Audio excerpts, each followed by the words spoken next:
Hello, InStyle. My name is Jeremy Allen White, and you are watching This Guy.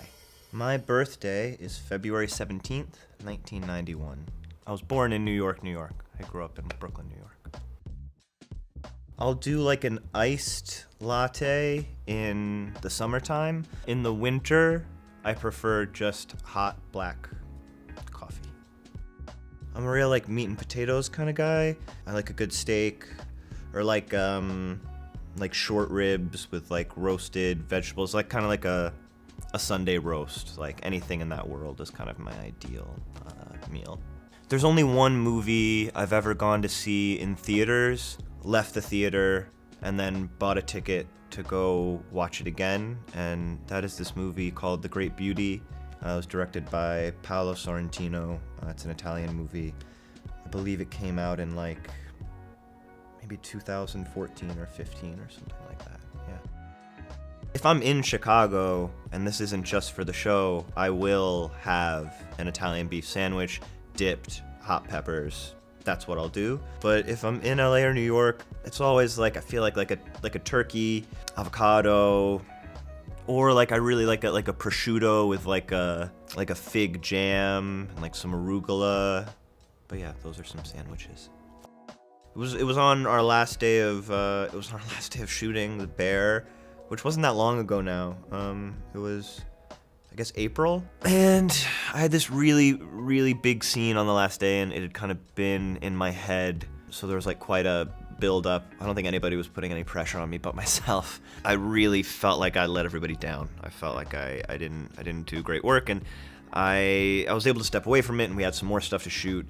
But I was kind of like having a moment alone outside of the next location, and Chris Storer, our creator, co-director, co-writer, could tell I was like a little bit bothered, and he did that thing which I know, you know, he was just trying to be kind, and he was being kind, but you know when you're ever like kind of on the verge, you're just very emotional, and somebody kind of starts to like just rub your back a little bit, and then all of a sudden you're just like off to the races. So he did that. He rubbed my back a little bit, and I started to cry a little bit, and then he very quickly kind of like removed his hand and got out of the way.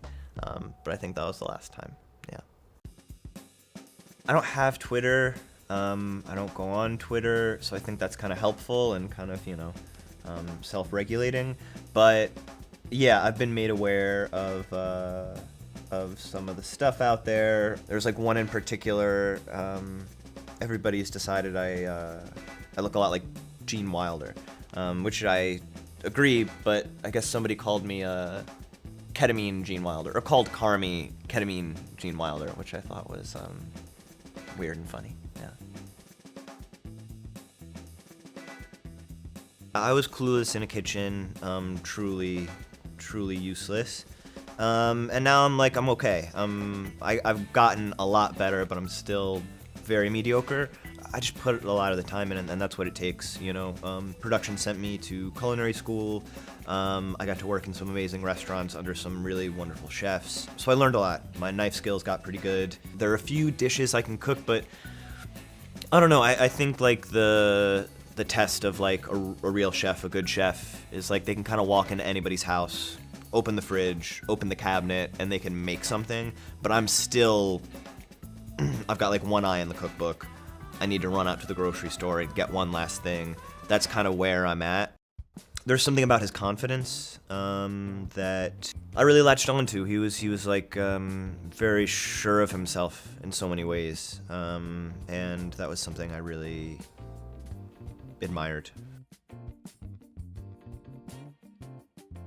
I hope so. I mean, I know how much it meant to him, and it was interesting too. That was something we added to the pilot kind of late, but we were talking to Maddie Matheson, who's on the show, and he's a wonderful chef, and our like producer on the show was kind of in charge of all things kitchen on the show, along with Coco, Courtney Storer, Chris's sister. He just thought so many chefs have so many interests outside of the kitchen, whether it's like fashion or architecture, because if you're really going to make your own restaurant, like there's so many, I mean, it's just like it's an incredibly like creative position to be in, to like not only create a menu, but create an environment. And what do you want that environment to feel like? So Maddie was talking about how these chefs have all these different interests, and wouldn't it be cool if Carmi also had this thing kind of with denim and fashion. I think it kind of got dropped a little bit because of what we were talking about before about kind of like how lonely Carmi's life is in the kitchen. That kind of became more important. What a heartbreaking thing to do, you know. I know that piece of clothing made him feel very close to Michael, and so yeah, to give that away, I know that was incredibly painful. Yeah. The process in kind of finding Carmi's tattoos was really fun. I worked with a friend of mine who's a really talented tattoo artist called Ben Shields. And it was a really interesting way to get to know a character because Benny gave me like a list of questions just for me to answer about Carmi. Like, you know, where's he been? What's important to him?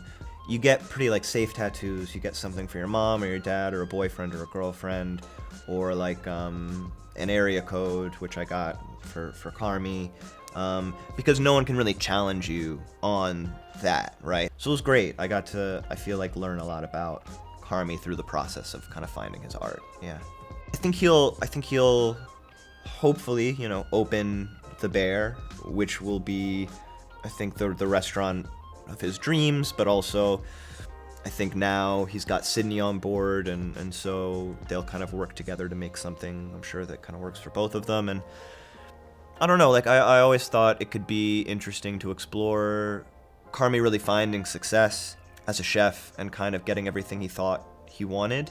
What always struck me and what was interesting to me about Carmi was his identity is so wrapped up in being a chef and being such a good chef, and his life outside of that world doesn't really seem to exist. So I think if he got all this success and then he kind of has to face his life or lack thereof outside of his profession, that could be something interesting to explore.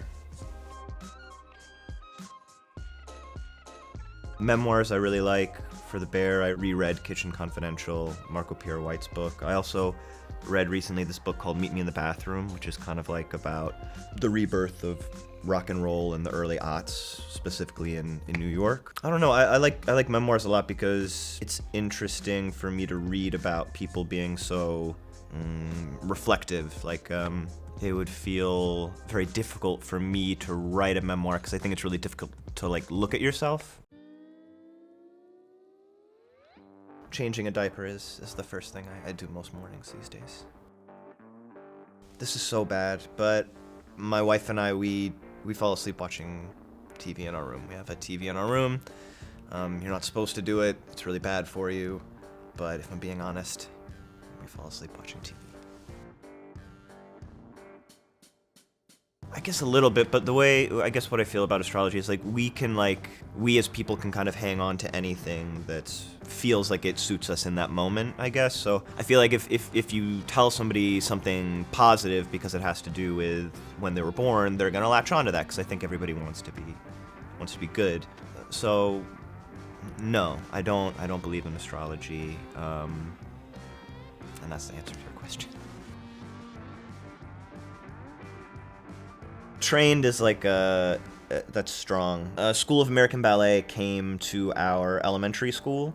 I think just like physically, I was like really scrawny and I was the right height. And anyway, they showed a lot of interest in me to go to the School of American Ballet. I was just desperate for attention. So I was like, yeah, I'll like go on this sort of journey. And then I was like the only boy in this class of girls for years, and then I think I was just kind of like interested in that. And then I sort of found acting around like 13 or 14, and that seemed like a better fit, yeah. Yeah, it was at a grocery store. It was elementary school, or like second grade. It was little, so like sweet. I think it was like by a gumball machine at like not a Food Lion. What's the grocery stores out here? Anybody help me? Like a Key Food or a Met Food or something. Yeah. And I think it was in like Kensington or Windsor Terrace in Brooklyn, and I was stoked to get a kiss. I met my wife Addison when I was 14, and we've been together now for 6 years, been married for almost 3. We had a couple false starts throughout our sort of like adolescence and early 20s. And we both had other kind of, like serious relationships during the time that we weren't together. But I think, I was really always after Addison. And that long game was pretty crazy. I moved to LA when I was 18 years old from New York. And I was such a little idiot all the time, I feel like. But it was also like it was so exciting. I felt really independent. Like every day felt really exciting. This new city was so exciting to me. But in retrospect, I really needed to get my shit together. So it felt really wonderful all the time. But thinking back on it, it was embarrassing for me at times too. Yeah.